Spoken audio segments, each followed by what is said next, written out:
우리에게 주신 하나님의 말씀은 마가복음 6장 1절부터 6절까지 말씀입니다. 마가복음 6장 1절부터 6절까지 말씀입니다.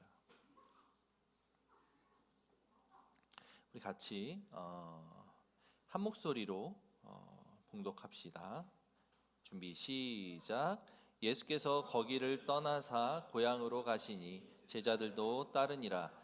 안식일이 되어 회당에서 가르치시니 많은 사람이 듣고 놀라 이르되 이 사람이 어디서 이런 것을 얻었느냐?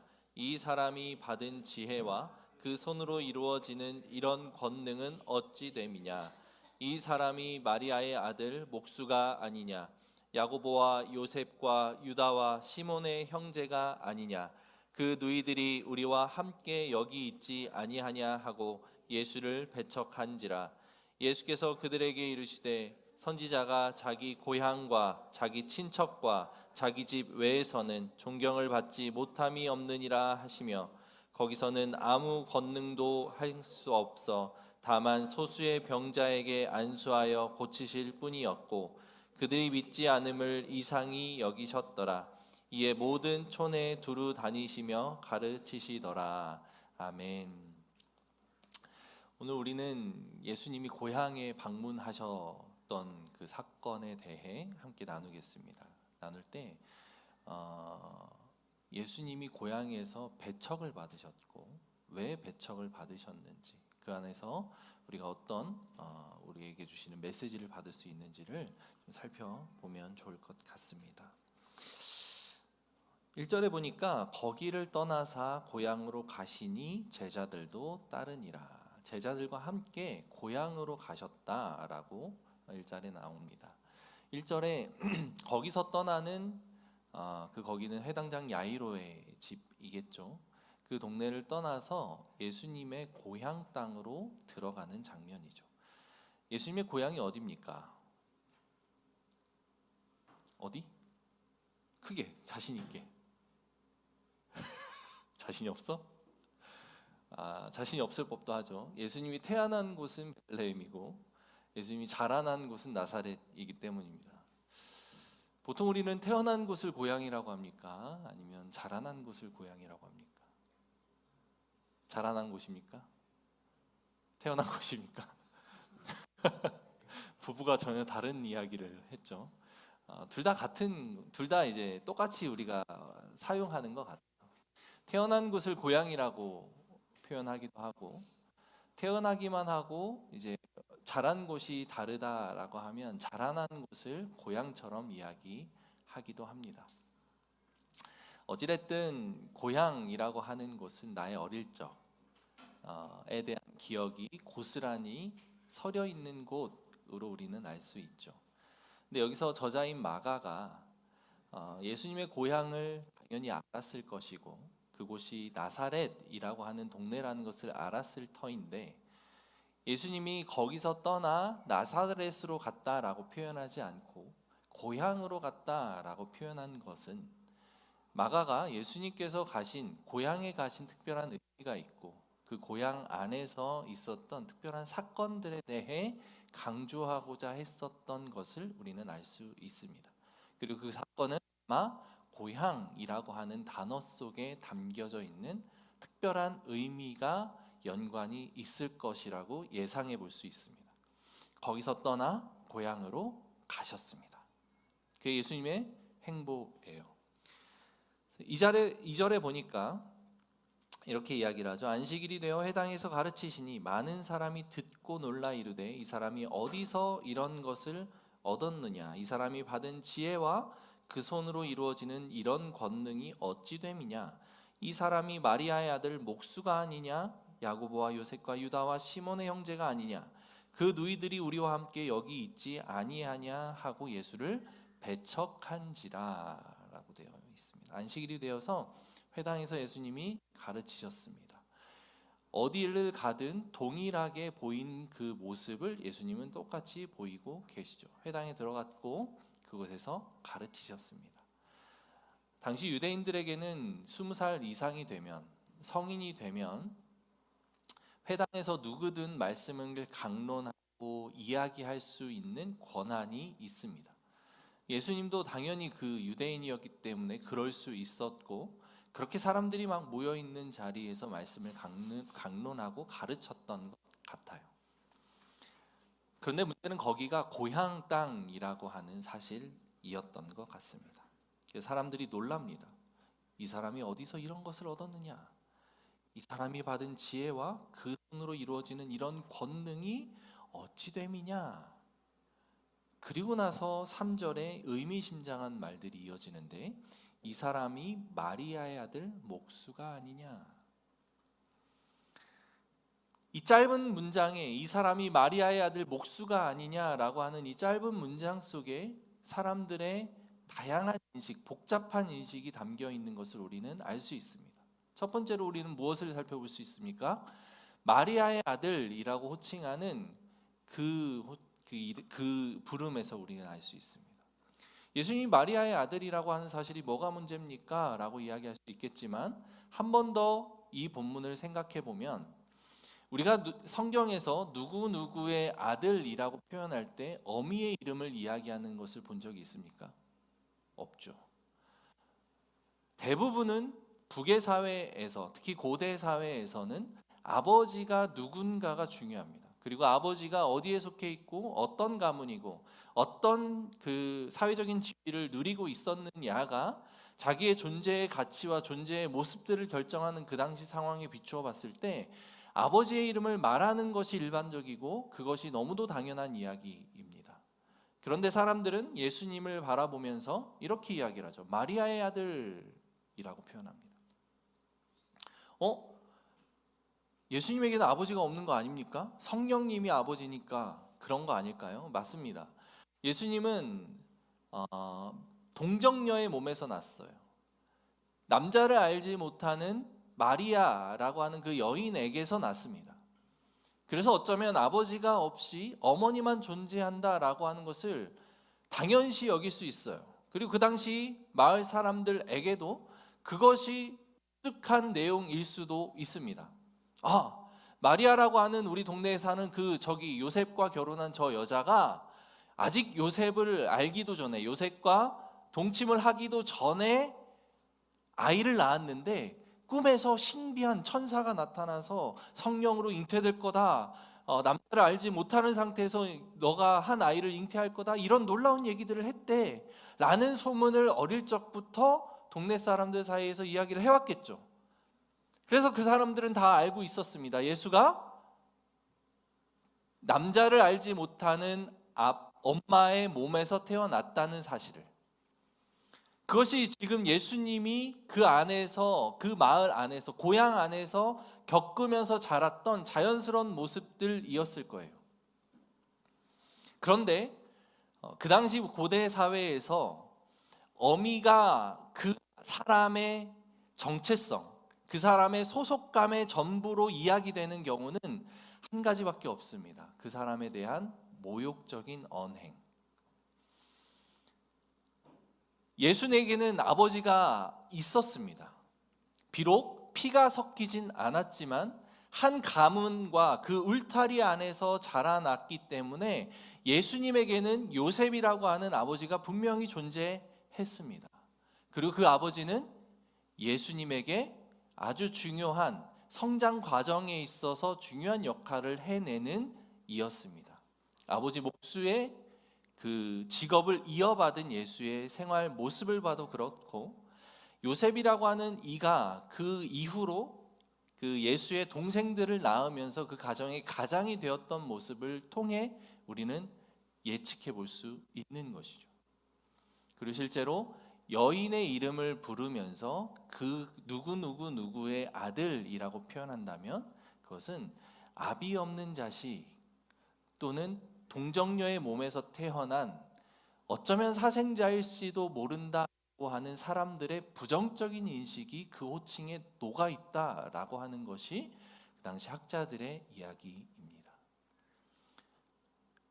실제로 마리아는 아직 요셉과 동침하기 전에 예수를 낳았기 때문에, 예수님을 낳았기 때문에, 그리고 사람들 사이에서 꿈에서 천사가 나타나 그런 일들이 있었대라고 이야기하는 소문을 아무리 많이 이야기를 해도, 아무리 요셉과 그의 탄생을 가까이서 지켜본 이들이 증언을 하고 이야기를 해도 사람들의 인식의 한계, 어떻게 남자를 알지 못하는 여자가 아이를 낳지?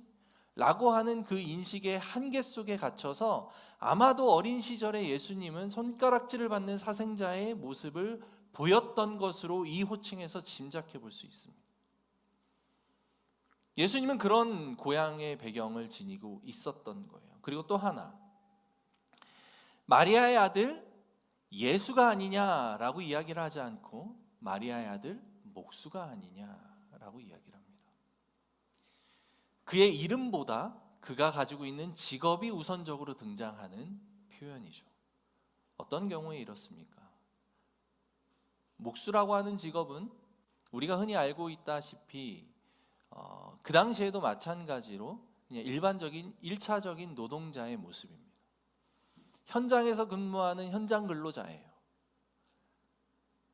그리고 오늘날에는 목수가 아주 훌륭한 기술을 가지고 있는, 때로는 고급 직군으로 분류되기도 하지만 그 당시의 목수는 그렇지 않았습니다. 다른 사람의 집에 허드렛 일을 도와주기도 하고 뒤치다꺼리를 해주는 그런 아주 가장 기초적인 그 밑에 깔려있는 그런 직업군 중에 하나였죠. 예수님은 그런 존재였어요. 그리고 사람들은 예수님이 왔을 때 놀라운 권능을 행하고 그 가르침이 기이하고 아주 큰 깨달음을 주는 그런 가치 있는 말씀을 전해 주는 모습을 보았을 때 사람들은 예수라고 하는 존재로 인식하지 않고 마리아의 아들? 사생자일지도 모르는, 아버지 없이 태어났다고 하는 그 마리아의 아들이면서 동시에 목수라고 하는 하찮은 직업에 있었던 이가 어떻게 이렇게 놀라운 말씀을 전할 수 있지? 어떻게 그렇게 권능 있는 말씀을 전할 수 있지? 라고 하는 놀람이 그 마을 사람들, 그 고향 사람들에게 있었던 거예요. 그게 지금 2절 3절에 나타난 본문의 이야기입니다. 바로 선입견이죠. 사람들은 어릴 적에, 그리고 태어난 비사부터 시작해서 자라나는 모든 과정에 예수님을 알았던 사람이에요. 예수님의 어린 자녀의 모습이 어땠을까요? 젖먹이로 태어나서 응애응애 울었던 모습도 그대로 그들에게 보여졌을 거고, 걸음마 하다가 돌부리에 걸려서 넘어져서 아파가지고 울음을 터뜨리는 모습을 그 사람들은 똑같이 봐왔을 겁니다. 예수님의 사춘기는 어땠을까요? 오늘날 우리와 같은 모습, 우리 자녀들의 모습과 같지는 않았을 거라고 제가 살짝 기대를 해보지만 그 모든 과정들을 그대로 겪고 자라난 예수님의 모습을 통해 우리는 알 수 있어요. 사람들이 예수를 어떻게 인식하고 있었을지. 동네 사람들은 예수님을 그렇게 바라보고 있었고 그렇게 인식하고 있었던 것 같습니다. 그러니 그가 와서 놀라운 권능의 말씀을 전하자 사람들이 그를 비웃기도 하고 자기가 알고 있었던 예수의 어떤 선입견과 낮은 가치관의 모습, 낮은 그 자리에 있었던 모습에 빗대어 지금의 모습을 온전히 수용하지 못하는 그런 모습을 보여주고 있는 것입니다. 이런 선입견에 갇혀서 사람들과의 관계를 맺어본 적이 있으십니까? 저는 어릴 적에 제가 그 예수를 믿게 된 건 고등학교 1학년 때였고, 그때 예수를 믿었다 할지라도 회심했다 할지라도 단번에 성화되는 것이 아니지 않습니까? 저의 그 고등학교 시절의 모습은 온전하지 않았습니다.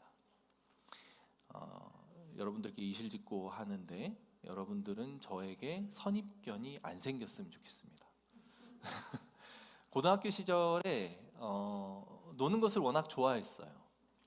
그리고 사실 규칙에 그렇게 얽매이는 있는 것을 좋아하지 않았습니다. 그래서 야간 자율학습 땡땡이라고 하는 것을 종종 했어요. 근데 야간 자율학습을 뭐 땡땡이 쳐서 어디 뭐 이렇게 그 나쁜 짓 하러 다닌 건 아니고 교회에 갔어요.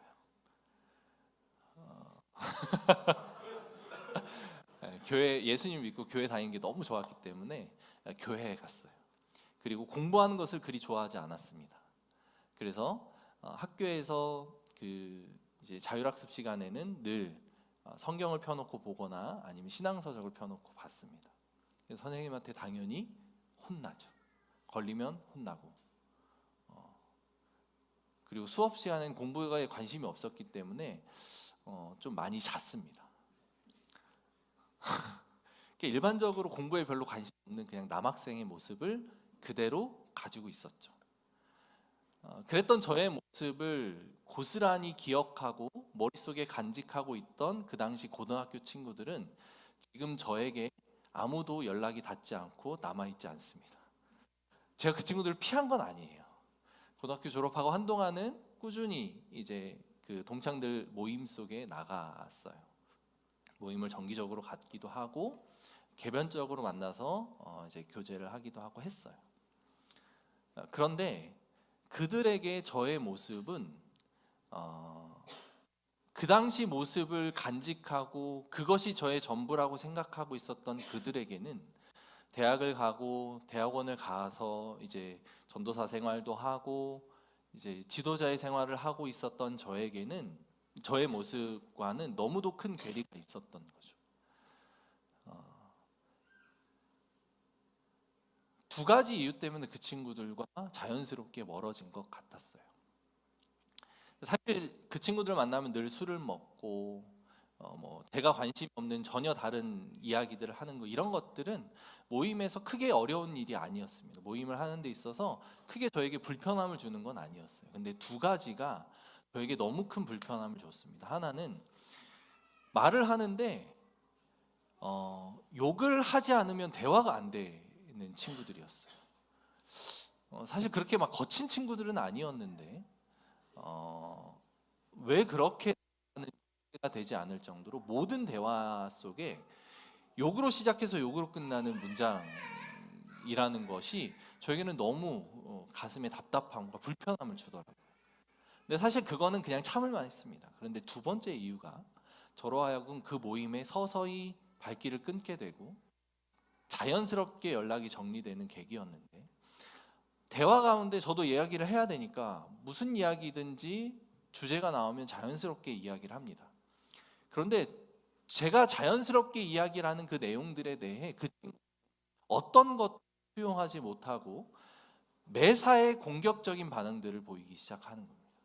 어떤 이야기를 해도 제가 공격당하는 것으로 끝나요. 제가 그 믿지 않는 친구들과 논쟁을 벌이거나 세상의 이치나 어떤 진리에 대해서 진지하게 이야기를 나눌 만한 그런 분위기는 당연히 아니었고, 그런 세상의 가벼운 이야기들 안에서도 제가 가지고 있는 생각과 가치관들을 접목해서 이야기를 나누기 시작하면 그것들이 그 친구들에게 너무도 불편했는지 막 사정없는 비난의 화살들이 오기 시작했어요. 왜? 저의 온전하지 못했던 고등학교 시절을 그들은 기억하고 있었고 그 시절의 저의 모습이 그들의 인식의 전부였기 때문입니다. 네가 지금 와서 목사가 됐다고 그런 이야기를 하면 어떡하냐라는 이야기들, 이런 것들이 아주 너무 다반사였어요. 그래서 더 이상 만나는 것이 교회에도 덕이 안 되고 나에게도 그렇게 덕이 안 될 것 같다라고 하는 생각을 하면서 자연스럽게 그 친구들도 이제 그 직장들이 멀어지기도 하고 결혼해서 애를 낳기도 하고 하면서 자연스럽게 멀어지게 된 것 같아요. 선입견과 편견은 그렇게 무서운 것 같습니다. 그런 차원에서 이 자리에 있는 저희 와이프에게 존경을 표합니다. 가정에서 저의 모습, 연애 때부터 지금까지 여과 없이 살펴본 우리 아내는 지금도 이 설교 시간을 통해 은혜를 받았다는 얘기를 저에게 너무 많이 해줘요. 얼마나 감사한지 모릅니다. 허물이 얼마나 많겠습니까? 제 삶에.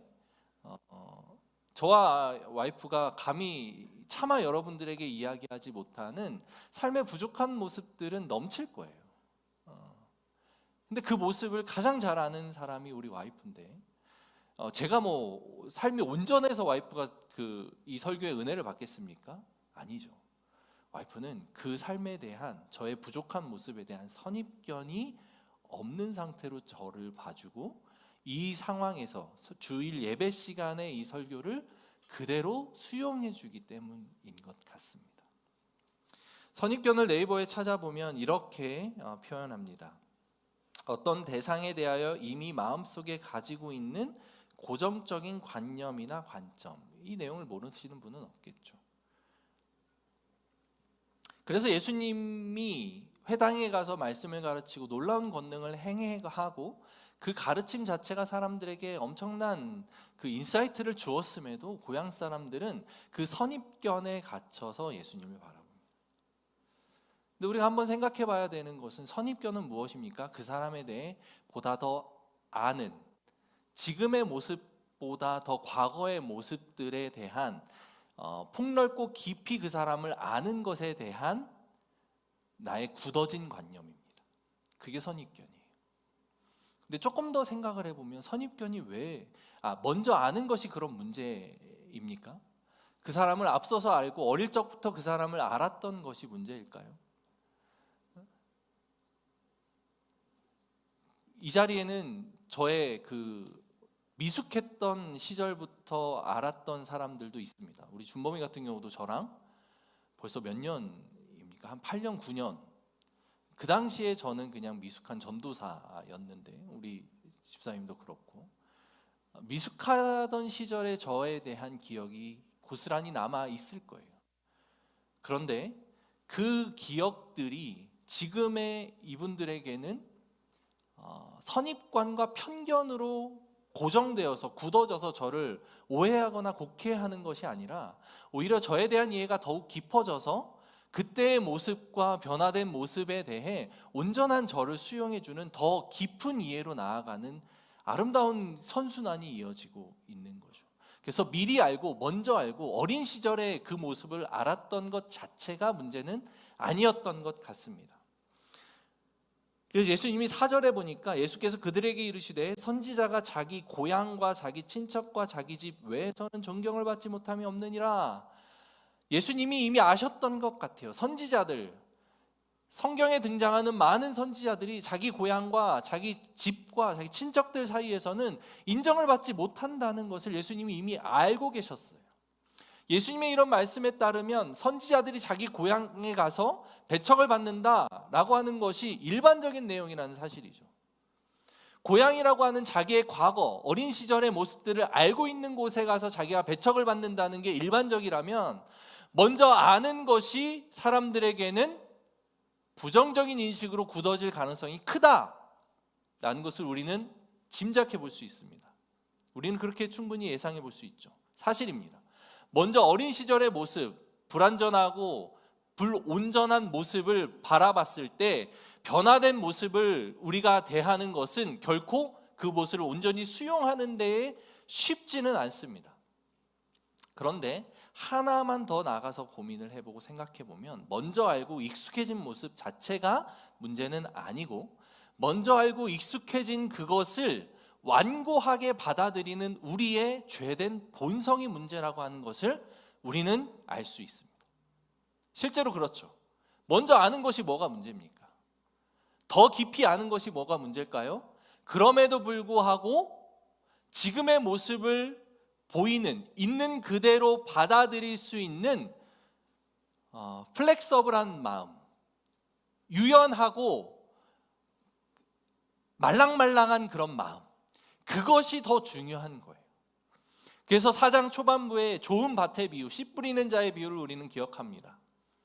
좋은 밭과 길가의 가장 큰 차이는 무엇이죠? 똑같은 흙인데 좋은 밭은 기경하고 갈아엎어서 씨앗이 들어가서 심길 수 있을 만큼 부드러운 상태를 의미합니다.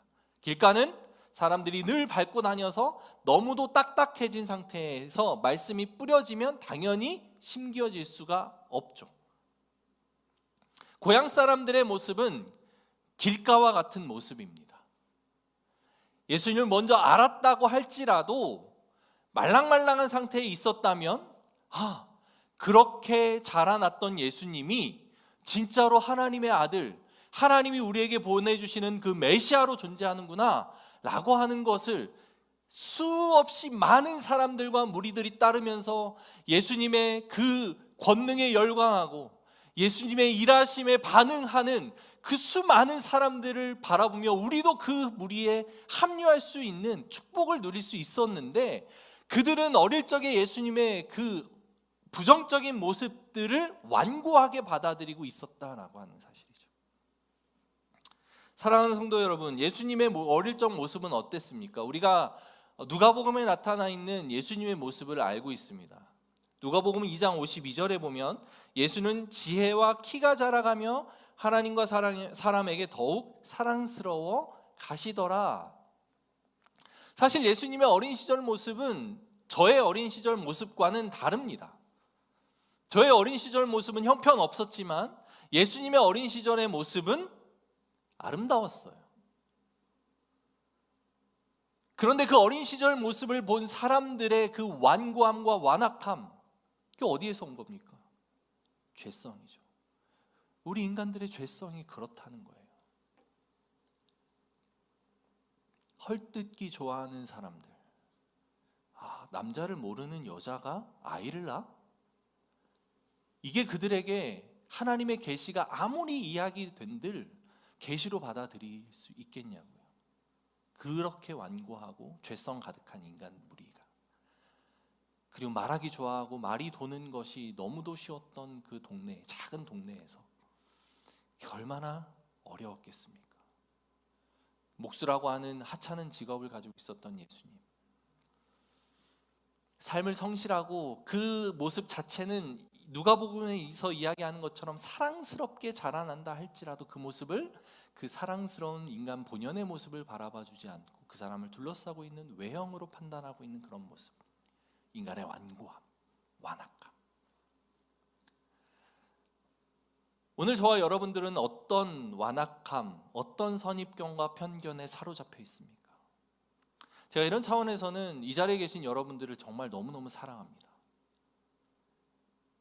작은 교회에 대한 편견이 없고 선입견이 없이 이 자리에 계신 분들, 일반적으로 세상에서는 어떻게 이야기를 합니까? 큰 교회가 좋은 거고 많이들 이야기를 하죠. 그리고 큰 교회는 커진 이유가 있을 거야, 그러니 큰 교회 가자, 이런 이야기들이 너무 많죠. 그럼에도 불구하고 작은 교회를 선택하신 여러분들의 선택은 제가 너무 존경합니다. 진심으로 존경해요. 그리고 이 자리에 있는 저의 가족들, 제가 진심으로 존경합니다. 가족 어떻게 예배 때 함께 예배 드리면서 은혜를 받을 수 있지?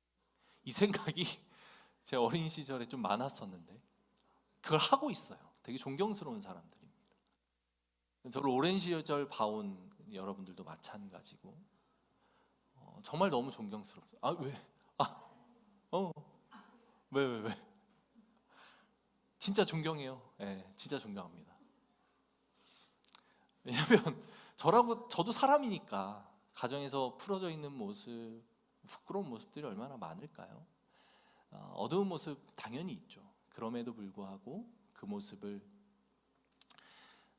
이 자리에서 가르치는 로서의 모습을 수용하고 받아들이는 데에 장애가 되지 않도록 하는 그들의 유연한 마음, 진짜로 존경합니다.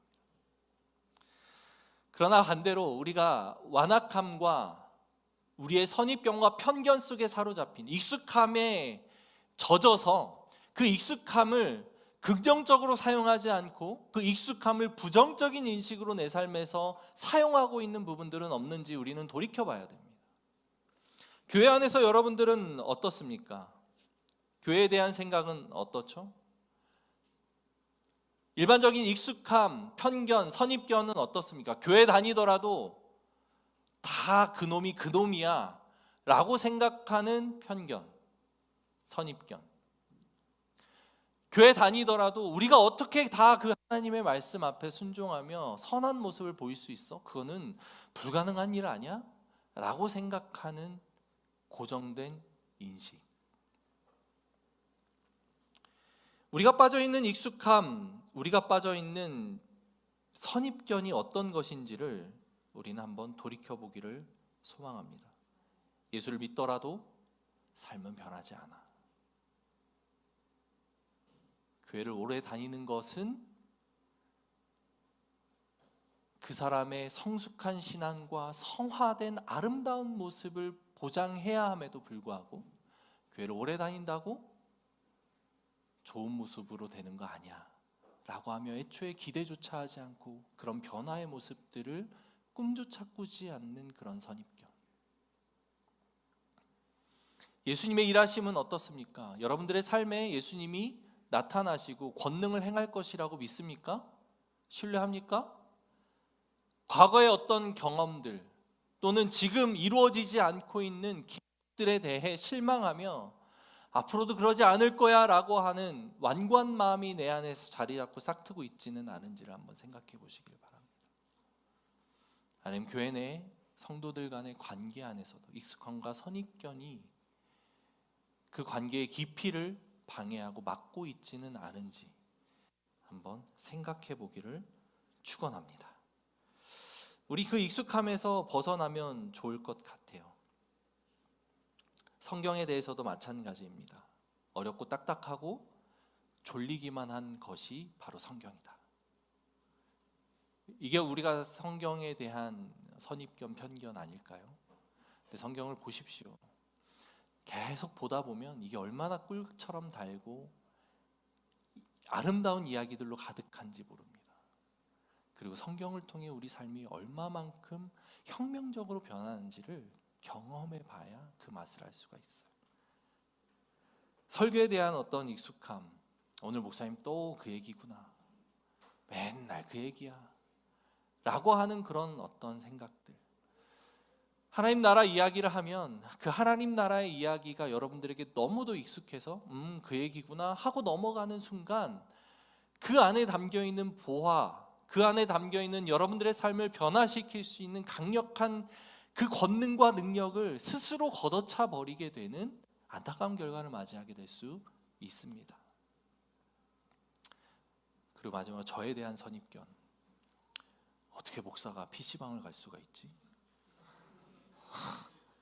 뭐 이런 거. PC방 가는 목사가 거룩한 목사야? 뭐 이런 안타까운 선입견에 사로잡히지 않기를 축원합니다. PC방 가더라도 거룩할 수 있습니다. 우리 남성 동지 여러분, 우리 스크린 골프를 하더라도, 스크린 야구를 하더라도 그것이 문제가 되지 않아요. 아멘? 네. 그래서 우리 PC방 경무를 종종 또 이제 자주 하고 있는데 이제 그런 것들, 이제 여러분들의 신앙에 걸림이 되지 않기를 축원합니다. 여성 동지 여러분들은 어떻죠? 제가 잘 몰라도 쇼핑을 좋아한다고 여기까지 하겠습니다. 네, 사랑에 대한 이야기 설교 시간에 들으면 그냥 사랑하라, 희생하고 헌신하라 그 얘기구나. 어떤 얘기도 똑같습니다. 해 아래 새 것이 없다고 우리 안에 전해지고 가르쳐지는 말씀들은 늘 동일한 말씀이에요. 하나님의 말씀, 하나님의 진리. 그런데 그 말씀을 들을 때에 익숙함과 편견에 사로잡히면 그냥 그저 그런 삶에서 어떠한 능력도 나타나지 않는 그런 말씀이 되고 맙니다. 말랑말랑한. 영어 선생님이 있는 앞에서 제가 이 단어를 되게 좋아하는데 못하겠어요. 한번 하고 나서 조금 손발이 오그라들었는데, 유연한, 말랑말랑한, 플렉서블, 그 마음을 유지하면서 살아가고 우리에게 오는 어떤 하나님의 말씀과 은혜들을 수용할 때 예수님이 행하실 수 있는 놀라운 권능들이 우리 삶에 나타납니다. 그것을 취하시는 저와 여러분들 되기를 축원합니다. 자, 그런데 문제는 이런 것들이, 그런 유연함이 늘 내가 유지하고자 애쓰지 않으면 안 된다는 사실이에요. 지금은 새롭고 지금은 유연한 마음으로 이 말씀들을 듣고 수용하지만 이것들이 5년이 지나고 10년이 지나고 20년이 지나면 어떨까요? 완고해지지 않을까요? 그 완고함에 대해서 우리는 늘 경계를 했으면 좋겠습니다. 앞으로도 계속 늘 새롭게 우리가 대하고 새롭게 하나님의 말씀을 수용할 수 있는 그런 태도면 좋을 것 같아요. 자, 중요한 건 이 상황에 대해 예수님이 모르고 계셨을까요? 예수님이 고향에 가면 자기가 배척을 당하실 것이다 라고 하는 사실에 대해 예수님이 짐작을 하지 못했을까요? 아닙니다. 예수님은 충분히 짐작하고도 남을 만한 상황을 이미 경험하셨어요. 마가복음 3장에 우리가 살펴봤던 말씀인데 이런 말씀들이 나오죠. 21절을 보겠습니다.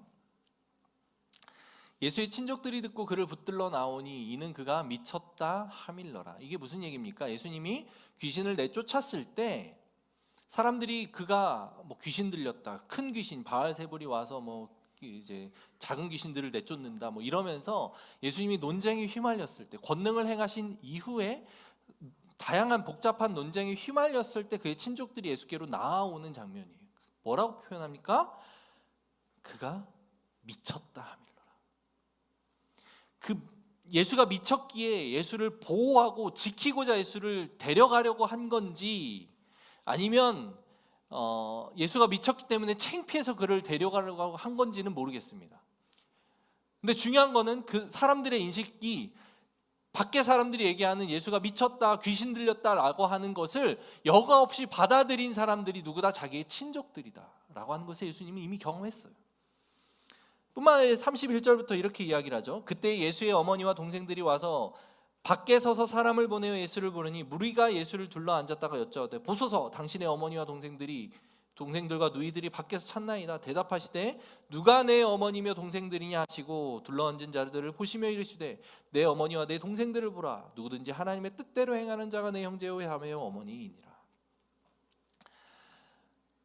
형제자매에 대한 새로운 정의를 말씀해 주시는 과정에서 그의 친족들에 대한 이야기가 등장을 하는 거예요. 친족들은 하나님의 말씀 앞에 온전히 서고 그를 따르는 자, 그 말씀을 따르고 수용하는 자, 하나님 나라를 받아들이는 자가 내 형제요 자매다라고 이야기를 하는 장면에서 예수님이 고향 사람들, 예수님의 친족들에 대한 이미지와 인식이 어땠는지 우리는 알 수 있어요. 그런 예수님이 이제 사역을 쭉 하시다가 몇 개월이 지났는지는 모르겠습니다. 그렇게 사역을 하시다가 다시 고향 땅으로 들어가는 거예요. 짐작하셨을까요? 못하셨을까요? 당연히 하셨습니다. 그런데 여기에서 예수님은 제자들을 똑같이 데리고 들어가죠. 가르치는 선생으로서 제자들을 동행시킬 때에는, 그리고 특히 예수님이 12제자들을 데리고 다니시는 것에 대해서는 분명한 목적이 있었습니다. 그것은 제자들을 교육하고 가르치고 훈련시키기 위함이에요. 그리고 스승으로서의 권위와 스승으로서의 아름다운 모습을 예수님이 제자들에게 늘 보이고 싶었을 거라고 짐작을 해볼 수 있어요. 저라면 그렇게 수치스럽고 부끄러움이 예상되는 자기의 고향을 방문하는 고향의 그 방문기에, 그 여정에 제자들을 동행시키지 않는 것이 나은 판단일 수 있겠다라는 생각을 했을 것 같은데 예수님이라고 그러지 않았을까요? 자기가 배척당하고 자기의 권능, 예수님이 다른 데에서는 놀랍게 행하는 그 권능들을 고향 땅에서는 하지 못하게 되는 그런 비참한 모습들을 제자들 앞에서 여과 없이 보이고 싶었을까요? 사실 그러고 싶지 않았을 것 같아요. 그런데 예수님은 모든 것들을 예상하면서도 제자들을 데리고 고향으로 들어갑니다. 왜 그러셨을까요? 그것은 바로 7절부터 이어지는 예수님이 제자들을 파송하면서 제자들에게 당부하고 가르쳤던 내용을 통해 짐작해 볼 수 있습니다. 그것은 바로 너희들이 어디든 가서 복음을 전할 때에 너희를 배척하고 무시하고 멸시하는 자들이 존재할 것이다. 그럴 때 너희들은 그것을 이상히 여기지 말고 그것을 수용해라. 그거는 세상에서 보이는 당연한 반응이다 라고 예수님이 말로 가르치세요.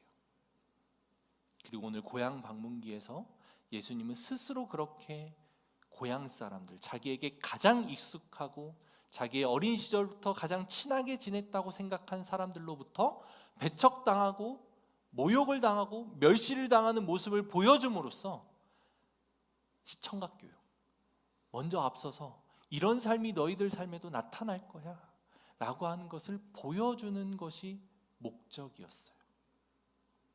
그러기 위해 고향 땅에 데리고 들어가신 겁니다. 사랑하는 성도 여러분, 우리가 예수를 믿고 복음으로 살아간다 하면 하나님 나라의 복음, 하나님의 권능, 하나님의 법, 내 안에 존재하시는 예수 그리스도를 주인으로 모시고 살아가기 시작하는 실제 복음의 삶을 살아가다 보면 세상 사람들과 부딪히고 세상 사람들로부터 욕을 먹는 과정이 반드시 생깁니다.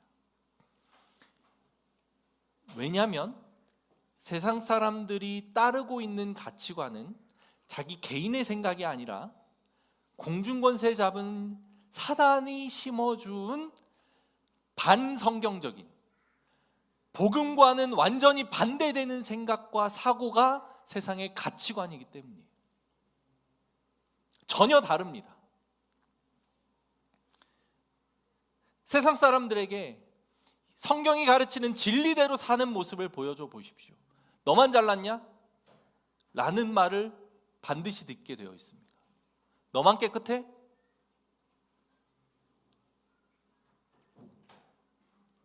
우리가 그런 이야기를 듣지 않고 불편함이 없이 살아간다면 무언가 우리 삶에 문제가 있다는 것을 인식해야만 해요. 내가 예수를 드러내고 살며 예수의 말씀을 따르며 살고 예수의 말씀대로 이웃을 섬기고 자기를 희생하고 죽을 때까지 사랑하고 원수를 사랑하며 그것이 우리 삶의 중요한 가치고 덕목으로 인정하고 세상의 정의 앞에 예수 그리스도의 그 공의와 하나님의 그 공의가 싸우는 그 상황 속에서 하나님의 공의를 지켜가는 싸움을 싸워갈 때 우리는 반드시 고통스러운 장면과 상황을 맞이할 수밖에 없다고요. 그것이 우리의 삶이에요. 삶이어야 해요. 예수님은 그것을 우리에게 가르쳐주고 싶었던 것 같습니다.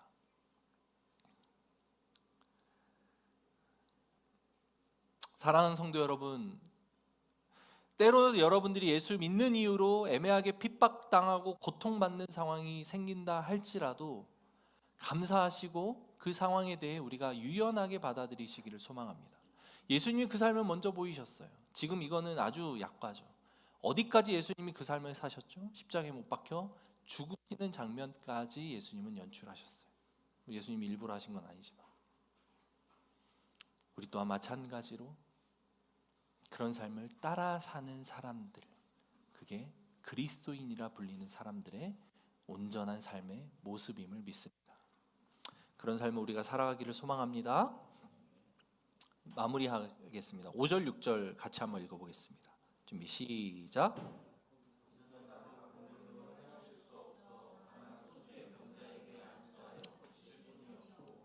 그들이 믿지 않음을 이상히 여기셨더라. 이에 모든 촌에 두루 다니시며 가르치시더라. 얼마나 슬픈 모습입니까? 가버나움에서 수많은 말씀을 선포하시고 수많은 병자들을 고치시고 귀신을 내쫓으시고 죽은 야이로의 딸을 살리시기까지 하는 놀라운 권능을 베푸신 예수님인데 정작 자기의 고향 땅, 가장 그 예수님이 태어난 혜택을 봐야만 하는, 봐도 모자랄 만한 그 고향 땅 나사렛에서 아무 권능도 행하실 수 없어. 다만 소수의 병자에게 안수하여 고칠 뿐이었고, 선입견이 가지고 있는 무서운 결과예요. 완고한 마음이 가져오는 안타까운 결과입니다. 사랑하는 성도 여러분, 유연한 마음으로 하나님의 말씀과 우리 복음과 신앙을 받으시기를 축원합니다. 그리고 나서 그들이 믿지 않음을 이상히 여기셨더라 라고 말씀하셨는데, 믿지 않음을 이상히 여기셨더라, 어떻게 이렇게 믿지 않을 수가 있지?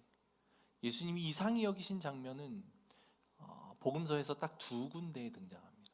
지금 이 본문과 그리고 백부장 과의 대화 속에서 백부장의 딸을 고치면서, 백부장의 그 집안의 하인을 고치면서 있었던 그 이야기.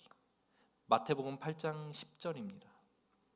이렇게 이야기를 하죠. 예수께서 들으시고 놀랍게 여겨 따르는 자에게 이르시되 내가 진실로 너희에게 이르노니 이스라엘 중 아무에게서도 이만한 믿음을 보지 못하였노라. 예수께서 들으시고 놀랍게 여겨. 이 놀랍게 여겨가 지금 본문에 등장한 이상히 여겨입니다. 믿음을 갖지 않은 모습도 이상하고 이방인인 백부장이 그 믿음을 가진 것도 이상합니다. 우리는 어떤 모습으로 예수님을 맞이하겠습니까? 그 복음을 여러분들 삶 속에서 수용하시겠습니까? 그것에 따라 우리 삶이 놀라운 권능을 온전히 누리고 수용하는 삶이 될 수도 있고 아무 권능도 나타나지 않는 그런 삶이 될 수도 있음을 오늘 이 말씀을 통해 받으시고 아멘으로 화답하시기를 예수님의 이름으로 축원합니다. 기도하겠습니다.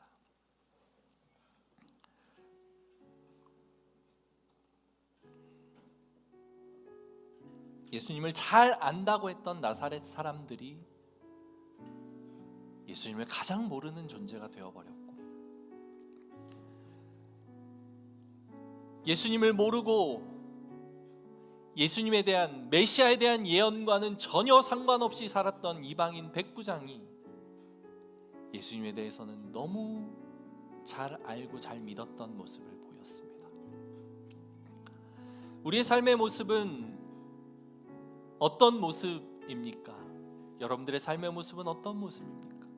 어릴 적부터 교회에서 자라나 예수에 대해서 내가 너무 잘 알아, 교회 다니는 건 너무 잘 알아, 복음을 받아들이는 건 그런 거지 라고 생각하며 익숙함에 젖어서 오늘 나에게 주시는 그 하나님의 말씀과 응답과 여러분들 안에서 끊임없이 도전하시는 하나님의 음성 앞에 유연하고 말랑말랑한 마음으로 대응하지 못하고 있는 것 아닙니까? 거기서 거기지 뭐. 교회 다녀봤자, 예수 믿어봤자, 네네 그게 그거 아니야? 라고 생각하는 모습. 그렇게 생각한다면 맞습니다. 예수 믿는 거 별거 아닌 삶이 될 거예요. 그런데 예수 믿으면 여러분들의 삶이 놀랍게 변합니다.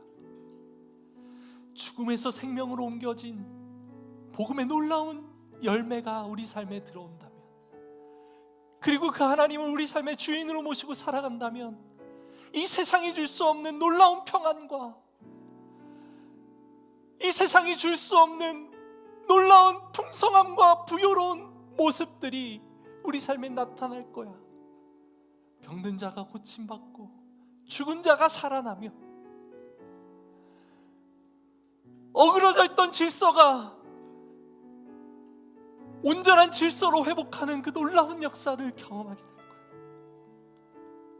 유연한 마음, 선입견과 편견에 사로잡히지 않고 복음과 이 하나님의 말씀을 대할 때에 우리에게 그런 놀라운 삶이 나타나게 될 것이다. 오늘 예수님이 우리에게 주시는 말씀은 그것입니다. 우리가 깨야 되는 선입견은 무엇입니까?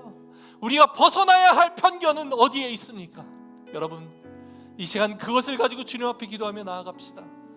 깨어진 마음, 기경되고 갈아엎어진 마음들만이 예수님의 능력을 내 삶으로 가져올 수 있음을 믿으시기 바랍니다. 고향 사람들의 어리석은 실수를 우리가 반복하지 않기를 바라며 이 시간 주님 앞에 모든 것들 내려놓고 완고한 마음 내려놓고 유연한 마음을 주십시오. 내가 깨어진 상태로, 깨어진 존재로 주님 앞에 나아가겠습니다 라고 기도하는 시간 갖도록 하겠습니다. 함께 주님 앞에 기도합시다. 아버지 하나님 감사합니다. 하나님, 이 시간 주님 앞에 우리가 나와왔고 하나님의 말씀을 들었는데, 주님, 우리가 가지고 있는 주님에 대한 편견과 오해는 무엇입니까?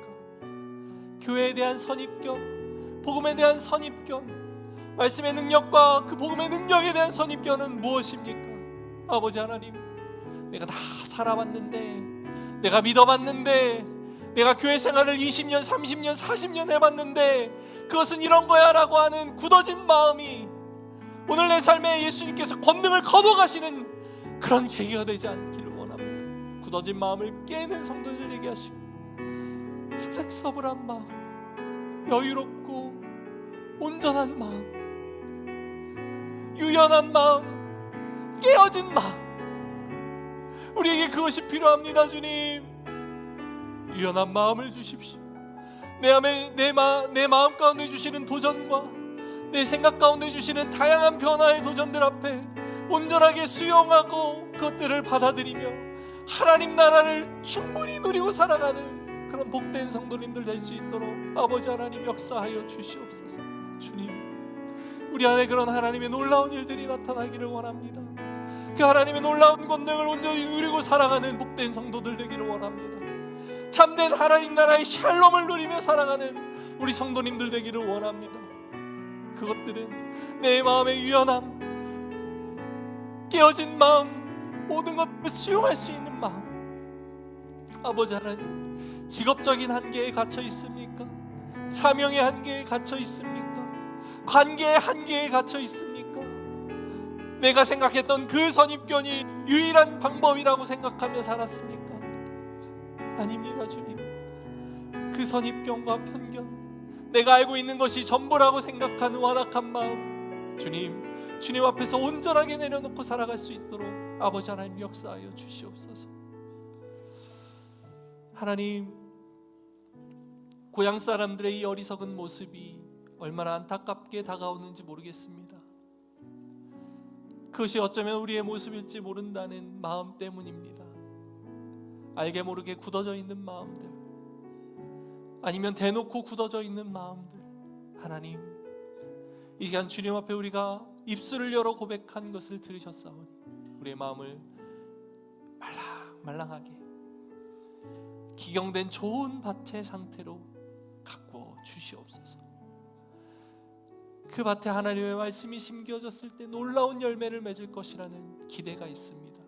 주님, 내가 그 선입견과 굳어지고 단단해진 마음을, 그 생각을 깨야 되는 영역들을 지속적으로 생각하게 하시고 끊임없이 그 밭을 기경하는 것처럼 우리의 마음과 생각들을 늘 기경할 수 있는 우리 복된 성도님들 될 수 있도록 주여 역사하여 주옵소서.